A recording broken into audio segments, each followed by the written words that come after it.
Hi, I'm Elias. I'm a 34-year-old software developer, and until 3 months ago, I thought I had a decent marriage. Sure, my wife Monica and I had our rough patches, but doesn't everyone? I worked long hours to support us while she pursued her passion projects, which mostly involved spending my money and meeting her friends for lunch. That Tuesday evening changed everything. I walked through the door at 7:30, exhausted from debugging code all day. The house smelled like nothing. No dinner cooking, no candles lit like there used to be in better times. "Hey, Mon," I called out, dropping my laptop bag. "Rough day. What's for dinner?" Monica looked up from her phone, barely glancing at me. "I don't know, Elias. What are you making?" "I just got home. I thought maybe—" "You're an adult," she said coldly, her eyes returning to her screen. "Cook for yourself. I'm not running a restaurant." I stood there stunned. "Monica, I've been working since 6 this morning. I'm just asking. And I've been busy too. Figure it out." "Busy doing what exactly?" The words came out sharper than I intended. She finally looked up, her expression icy. "Excuse me? Are you really questioning what I do all day?" "I'm just tired, Monica. Can we not fight about dinner?" "Then don't start fights," she snapped. "There's cereal in the pantry. Help yourself." I retreated to the kitchen, my hands shaking as I poured milk over cornflakes. This wasn't new exactly. Over the past 6 months, Monica had grown increasingly distant, increasingly cruel, but something about tonight felt different, final. My phone buzzed. My best friend Jake. "Hey man, you okay?" His voice came through concerned. "Yeah, just another night in paradise," I said sarcastically, walking to the garage for privacy. "Dude, I need to talk to you about something. Can we meet tomorrow? It's important." "How important?" Jake hesitated. "It's about Monica. I saw something. Look, not over the phone. Can you meet me for lunch tomorrow, Tony's Diner?" My stomach dropped. "Jake, what did you see?" "Tomorrow, Elias. 12:30. Don't tell Monica." That night, I barely slept. Monica didn't come to bed until after midnight, and when she did, she turned her back to me without a word. The next day crawled by. At 12:15, I told my boss I had a doctor's appointment and drove to Tony's. Jake was already in a corner booth, looking grim. "Okay," I said, sliding in across from him. "What's going on?" Jake pulled out his phone. "Last week, I was at the Riverside Hotel downtown for a client meeting. I saw Monica there." "So, maybe she was meeting a friend." "Elias." Jake turned his phone to show me photos. Monica entering the hotel with a man I didn't recognize. Same man, different day. "I took these over 3 visits. She meets him every Tuesday and Thursday. They go upstairs for about 2 hours. The diner spun. Who is he?" I did some digging. His name is Richard Castellano. He owns that Italian restaurant chain, Castellano's. "The rich guy? The one with the commercials?" "Yeah, and Elias. There's more." Jake pulled out printed bank statements. "Remember when you gave me your banking passwords last year when you were in the hospital? You've been tracking my accounts?" "I got worried last month when you mentioned money seemed tight." "Elias, Monica's been transferring money, $50,000 over 6 months, in increments small enough you wouldn't notice immediately. It's all going to an account in her name only." I stared at the statements, my world crumbling. $50,000? "There's an account you don't know about," Jake continued. "I found it through the transfers. She opened it 8 months ago. I called my sister Rachel immediately. She answered on the second ring. "Elias, you sound terrible. Can you meet me? Now? It's about Monica." 30 minutes later, Rachel sat beside me in Jake's car, reviewing everything. "I never trusted her," Rachel said flatly. "But this is worse than I imagined. You never said anything. Would you have listened? You were so in love." She scrolled through the photos.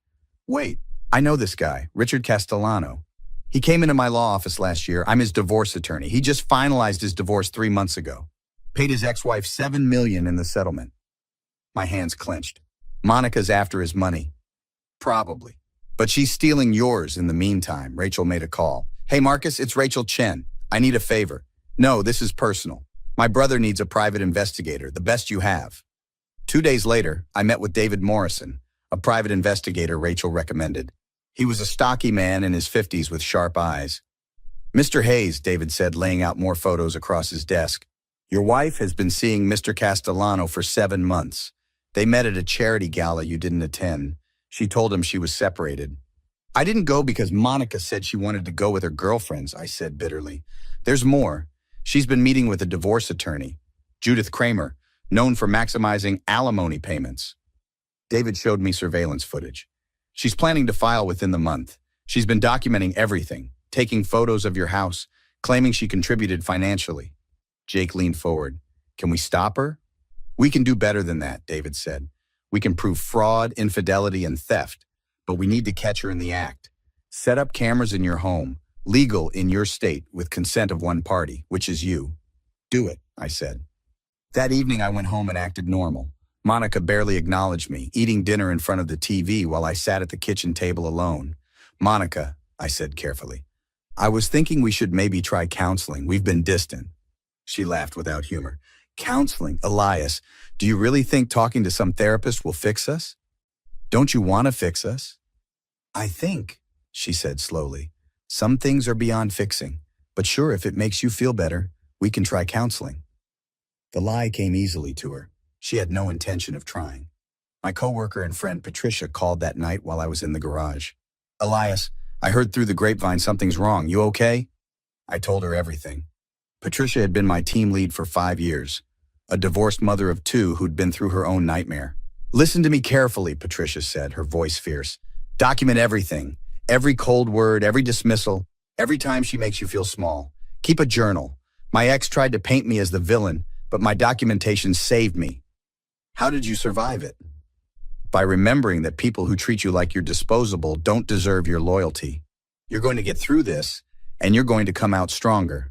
But first, you need to fight. Over the next 2 weeks, the cameras caught everything. Monica on the phone with Richard, laughing about how clueless I was. Monica telling her friend Sarah how she'd played the long game and would take Elias for everything. Monica rehearsing lies about how I was controlling and emotionally abusive. The evidence piled up. David brought me the final report. You have everything you need, he said. Financial records, proof of adultery, recordings of her planning to commit perjury. I've worked with Rachel. She's ready to file. I chose a Friday evening. Monica came home at 6, shopping bags in hand, purchased with money she'd stolen from our account. Monica, we need to talk, I said, standing in the living room. She rolled her eyes. Can it wait? I'm exhausted. No, it can't. I gestured to the couch. Sit down. Something in my voice made her comply. What's this about? It's about Richard Castellano. Her face went white, then red. I don't know what you're talking about. Really? Because I have photos of you entering the Riverside Hotel with him 17 times. I have phone records showing 500 calls between you two. I have recordings of you planning to divorce me and lie about abuse. Monica shot to her feet. You've been spying on me? That's illegal. That proves you're controlling. It's completely legal. One-party consent state. I own this house, my cameras, my property. You're insane, she shouted. This is exactly why I need to get away from you. Jake emerged from the kitchen, followed by Rachel and David. Monica's eyes widened. What is this? She demanded. This is an intervention, Rachel said coolly, setting her briefcase on the table. I'm Elias's attorney. You've stolen $50,000 from joint accounts. You've committed adultery. You've planned perjury. Would you like to see the evidence? I haven't stolen anything. That money was half mine. No, I said quietly. You haven't contributed to our household income in 3 years. That money came from my paychecks. You transferred it without my knowledge to hide assets during divorce proceedings. That's theft. Monica's face twisted. You think you're so smart? Richard has money. Real money. More than you'll ever see, you pathetic code monkey. He's going to take care of me. Does Richard know you're still married? Jake asked. Because I called him yesterday. Told him everything. He was not pleased. The color drained from Monica's face. You what? He didn't know you lied about being separated, Jake continued. Didn't know about the theft. Didn't know you were still sleeping in Elias's bed while sleeping with him. He ended it. Blocked your number. Monica turned on me, her expression venomous. You ruined everything. We could have ended this quietly, but no. You had to destroy my life. I destroyed your life? My voice rose for the first time. You spent 7 months lying to me. You stole from me. You were planning to destroy my reputation with false accusations. Because you deserve it, she screamed. You're boring. You're predictable. You work your stupid job and come home and expect me to what? Play housewife? Cook your meals?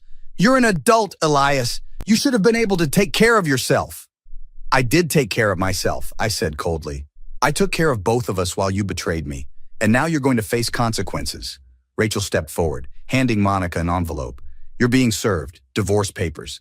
We're also filing a police report for theft and fraud. If you make any false statements about Elias, we'll add perjury charges. Monica ripped open the envelope, her hands shaking. You can't do this. I'll fight this. I'll tell everyone what kind of man you really are. Please do, David said, pulling out a phone. This entire conversation is being recorded. Every threat you make digs your hole deeper. Monica looked around wildly, realizing she was trapped. Then her expression changed, calculating, manipulative. Elias, please, she said, her voice suddenly soft. Tears formed in her eyes. I made mistakes. I was confused, scared. We can work through this. Remember when we first met? How good we were together? Don't, I said flatly. I'll give the money back, all of it. We can go to counseling, real counseling. I'll prove I can change. Please, I love you. I never stopped loving you. The tears looked real. Her voice cracked convincingly. If I hadn't seen the footage of her practicing this exact speech with her friend, I might have wavered. You don't love me, I said. You love my bank account.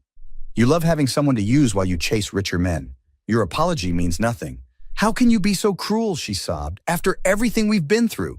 After everything you've put me through, I corrected. Your apologies are rejected. Your tears are manipulative. We're done, Monica. Sign the papers or we'll see you in court with all of this evidence. Monica's tears stopped instantly. Her face hardened into something ugly. Fine. You want to play hardball? I'll make sure you regret this. She grabbed a lamp and threw it at me. I ducked. It shattered against the wall. She lunged forward, nails aimed at my face. Jake and David restrained her.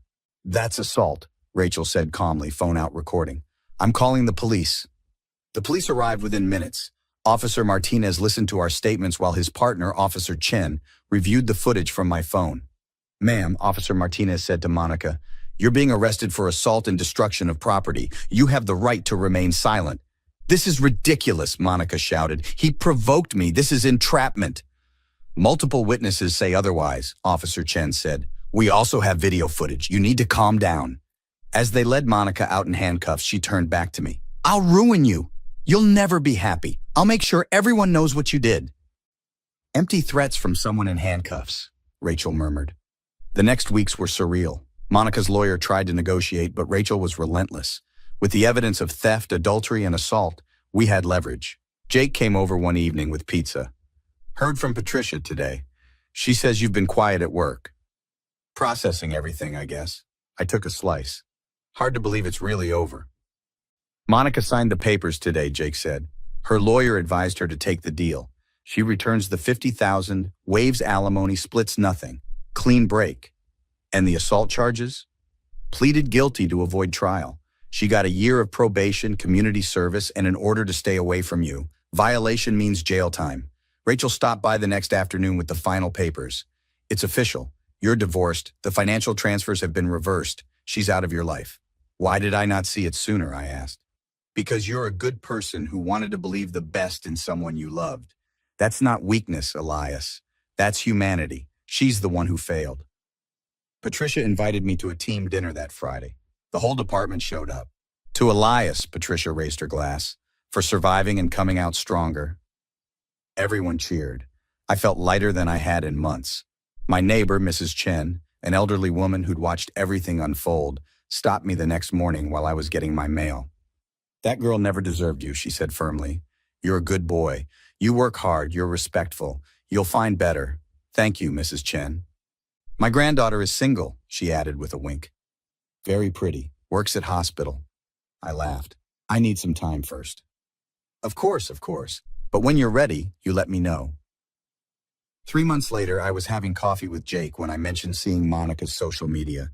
She's posting about toxic men and narcissistic abuse, I said, painting herself as the victim. Let her, Jake said. Everyone who matters knows the truth. Her comments are full of people calling her out. Someone posted the court records. I don't want revenge anymore, I realized. I just want peace. That's growth, man. You got your justice. She faced consequences.